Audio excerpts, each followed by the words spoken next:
1919년 3.1 만세운동 당시 이화학당의 담벼락을 넘어 만세운동에 뛰어든 5인의 결사대가 있었습니다. 우리가 알고 있는 유관순, 서명학, 김복순, 김희자, 국현숙입니다.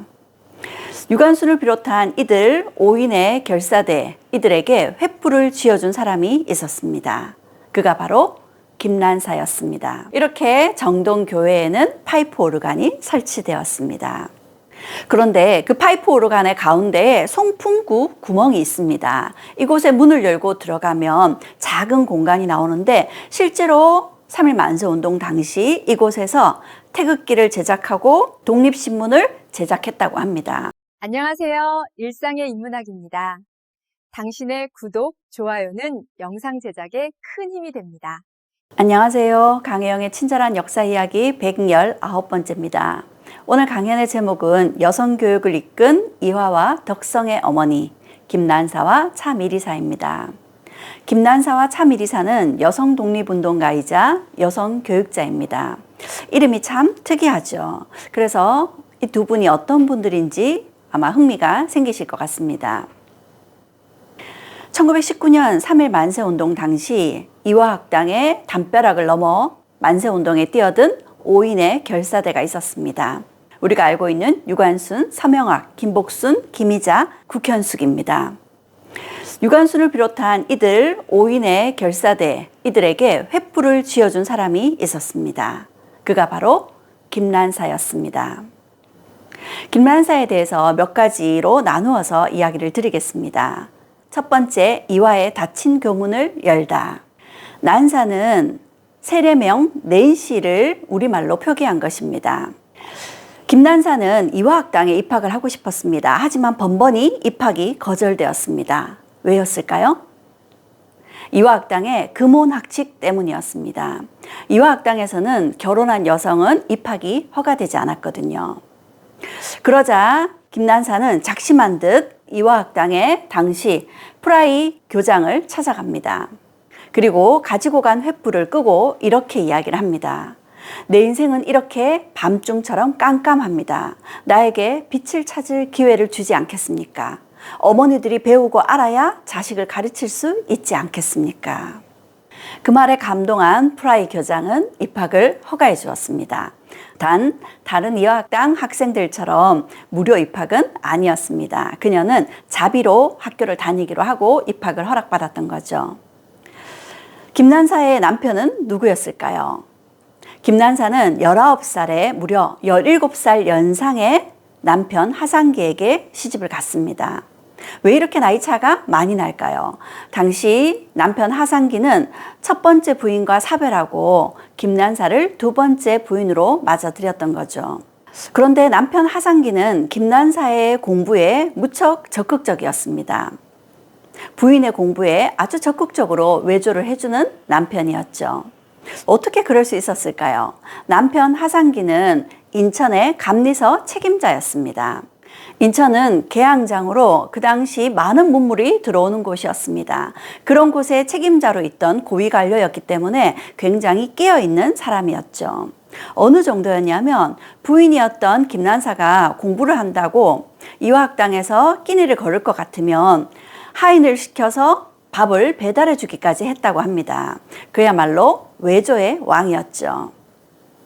두 번째 김난사의 삶은 태평양을 건너 세상에 눈을 뜨다입니다. 김난사는 남편을 따라 일본으로 유학을 갑니다. 1895년 당시 일본은 청일전쟁에서 승리하고 조선은 친일 내각이 들어섰습니다. 그리고 일본으로 관비 유학생이 파견되었죠.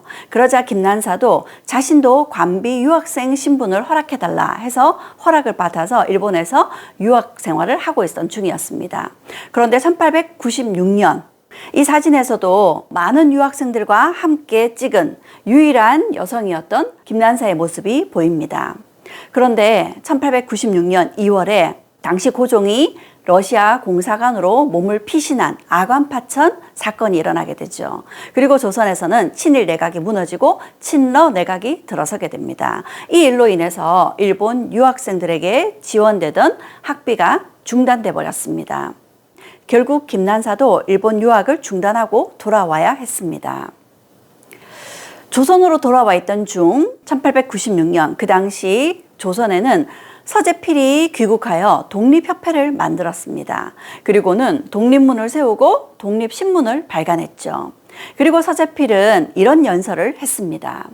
미국의 남녀 평등한 활동이라는 주제의 연설이었습니다. 그 연설에 감동을 받은 김난사는 미국행을 결심합니다. 이 나라 저 나라가 앞다퉈 넘보는 조국을 지키기 위해서는 현대적인 교육만이 살 길이다. 그렇게 김난사는 미국으로 유학을 갔습니다. 1897년 미국에 도착한 그녀는 하워드 대학에서 수학을 하다가 미국의 웨슬리언 대학에서 문학을 전공하게 됩니다. 그리고 1906년 한국 여성으로서는 최초로 문학사 학위를 받게 되죠. 미국에서 유학하던 당시에 김난사의 모습입니다. 벽에 태극기가 보이시나요? 이런 사진을 보더라도 김난사가 조국의 독립에 대해서 어떤 생각을 가진 인물이었는지를 짐작하게 합니다. 그녀가 다녔던 웨슬리언 대학에는 또 다른 조선인이 있었는데 바로 고종의 5번째 아들 의친왕 이강이었습니다. 그녀는 웨슬리언 대학 재학 중에 의친왕 이강과 교류를 하게 되죠. 그 때문이었을까요? 귀국하고 난 이후에도 고종의 초청을 받게 됩니다. 1909년 고종은 여성 유학생 환영회를 열어주었습니다. 당시 해외 유학하고 귀국했던 여성 3분을 초청해서 그들에게 은장을 수여해 주었습니다. 그날의 모습을 두고 신문에서는 이렇게 이야기를 하고 있습니다. 하란사 박에스더 윤정원 씨가 외국에서 귀국하여 여자 교육의 종사함과 생명의 근무함을 감복하여 거월 28일 경희궁에서 환영회를 연다. 이국 500여 년 부인계에서 외국에 유학하여 문명한 지식으로 여자를 교육함은 초유한 미사라 하며 여자 학업이 종차 발달됨은 가히 장대한 일이다. 500년 역사에서 외국에 유학하여 돌아온 여자를 교육하게 된 것은 굉장히 기쁜 일이다. 이렇게 이야기를 하고 있습니다. 여기에 있는 박에스더는 우리나라 최초의 여의사입니다. 그리고 윤정원은 일본을 비롯한 외국을 두루 유학을 하고 왔던 음악가였습니다. 그런데 여기에 김난사의 이름이 하란사라고 표기되어 있습니다. 김난사는 오랫동안 하란사라는 이름으로 알려졌습니다. 왜 그런지는 조금 이따가 설명을 드리도록 하겠습니다. 이렇게 의친왕 이강 그리고 고종과의 인연으로 왕실과 친분을 쌓게 되면서 당시 고종의 후궁이었던 엄기비를 도와서 숙명여학교와 진명여학교를 설립하는 데도 큰 역할을 했습니다. 김난사의 삶 3번째는 학생들의 민족혼을 일깨우다입니다. 1907년 귀국한 김난사는 이화학당의 교사이자 기숙사 사감으로 근무를 하게 됩니다. 그뿐만 아니라 매일학교, 애호계여학교, 종로여학교, 동대문여학교 등등 이렇게 많은 여학교의 지도교사 역할을 하기도 했습니다. 누구보다 여학교 학생들의 교육에 관심이 높았던 거죠. 뿐만 아니라 그녀는 여학생의 교육은 나라의 독립으로 이어질 수 있다는 생각 때문인지 아주 무서운 호랑이 선생님이기도 했습니다. 이후 이화학당에 대학과가 설립되면서 그녀는 최초의 한국인 여자 교수가 됩니다. 당시 이화학당에는 이문회라는 이름의 여학생 단체가 있었습니다. 1905년 우리가 을사늑약으로 외교권을 빼앗기고 난 이후 이들 여학생들은 모임을 가지면서 나라의 독립을 되찾기 위한 기도를 드리기도 하고 독립운동에 대한 열띤 토론을 벌이기도 했었습니다. 이 이문회에 속해 있던 이화학당의 여학생 중에 한 명이 유관순 열사였습니다. 그리고 이 이문회라는 이화학당의 단체를 이끌고 있던 이가 김난사였습니다. 김난사는 이화학당의 학생들에게 조선을 밝힐 등불이 되어다오 이렇게 당부를 했었죠. 김난사는 당시 많은 여성의 롤모델인 신여성이기도 했습니다. 그리고 할 말은 하는 신여성이었습니다. 당시 윤치호가 이렇게 말합니다. 교육은 요리와 살림에 서툴고 시어머니에게 반항이나 하는 여성을 만들어낸다. 윤치호의 이 말에 김난사는 이렇게 반박했습니다. 미국이나 유럽에서는 정규 고등학교 졸업생이 그저 요리나 바느질이나 하는 법을 알게 되기를 바라지는 않고 있다는 사실입니다. 또 한 가지 알아야 될 사실은 그 학교들의 목적과 방향은 슬기로운 어머니, 충실한 아내 및 개화된 가정주부가 될 수 있는 신여성을 배출하는 것이지 요리사나 간호사, 친모를 배출하는 것이 아니라는 점입니다. 뿐만 아니라 김난사는 당시 굉장히 핫한 여성이었습니다. 유행을 이끌었죠. 그녀의 헤어스타일, 퐁파두르 스타일은 앞머리를 뒤로 빗겨 넘겨서 이마를 내놓는 머리 모양인데 이화학당의 학생들이 너도나도 그녀의 머리를 따라했다고 합니다. 그런 신여성 김난사도 큰 아픔을 겪었던 일이 있었습니다. 그녀가 유학 갈 당시 어린 딸을 남편의 전 부인의 아들에게 맡겨두었었는데 그 딸이 이화학당에 3학년에 재학 중일 때 전염병으로 그만 죽고 말았습니다. 1915년의 일이었습니다. 딸의 죽음이 굉장한 충격이었을 겁니다. 하지만 그럼에도 불구하고 김난사는 1916년 미국에서 열리는 세계 감리교 총회의 평신도 대표로 참석을 하게 됩니다. 그리고 약 한 달간의 회의가 끝나고 난 이후 그녀는 미국에 남아서 공부를 계속하면서 미국 전역을 돌아다니면서 미국에 있는 한국인들을 상대로 모금을 하기 시작했습니다. 그녀가 모금을 한 까닭은 정동교회에 파이프 오르간을 사 보내기 위해서였습니다. 당시 파이프 오르간의 가격이 2,500원, 그러니까 1,400달러였습니다. 그런데 그 1,400달러 중에 100달러는 김난사가 기부한 금액이었습니다. 운송비도 만만치 않았습니다. 그래서 모두 오르간을 사고 운송하고 설치하는 데까지 든 비용이 약 5,000원이었습니다.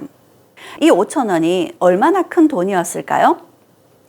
1897년 정동 제1교회에 베델 예배당을 건축할 때 비용이 8,000원이었습니다.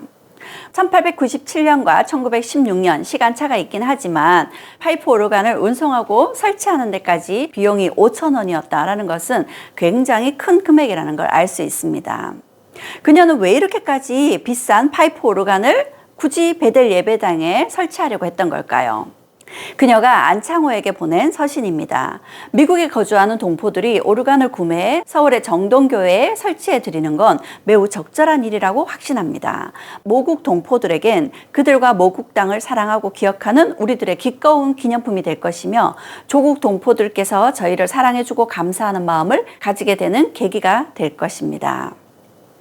그녀는 미국에 있는 동포들로부터 기금을 모아서 파이프 오르간을 구입해 보냈습니다.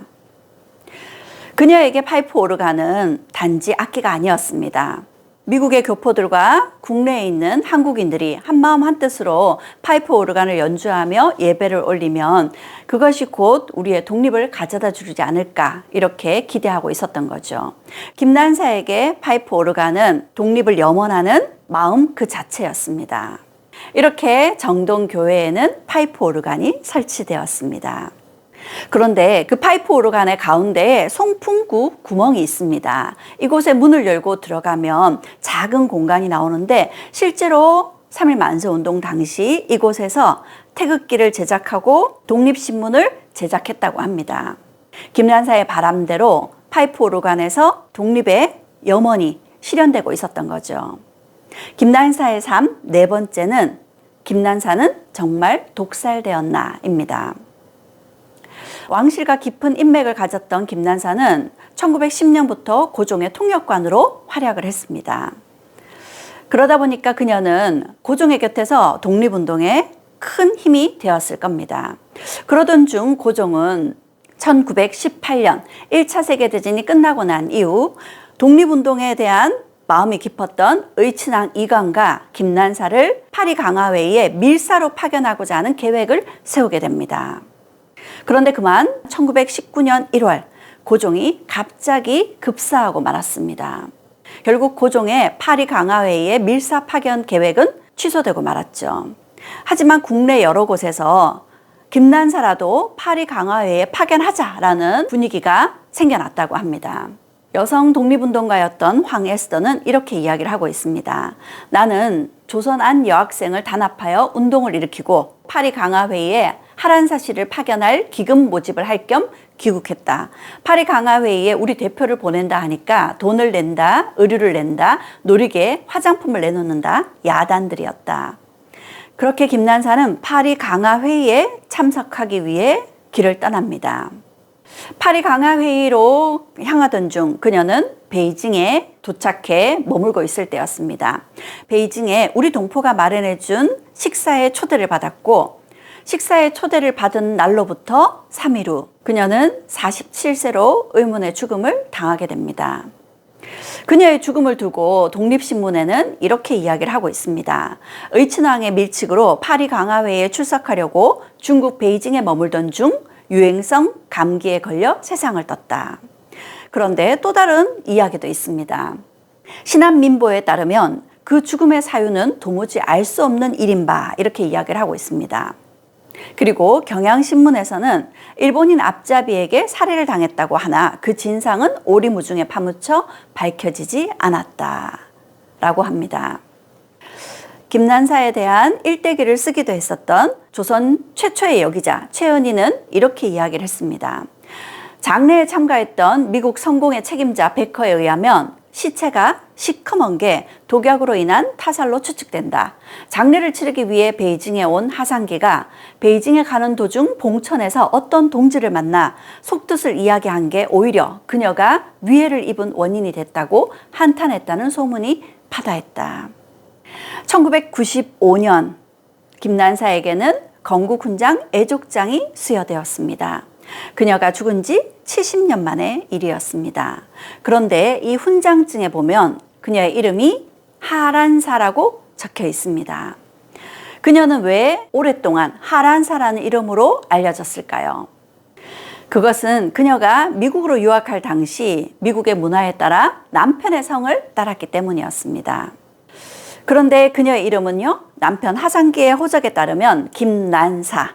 그래서 지금은 김난사라고 부르고 있습니다. 그리고 2018년 국립현충원에 김난사의 위패가 봉안되었습니다. 그리고 완전히 하란사에서 김난사라는 이름을 되찾는 순간이었죠.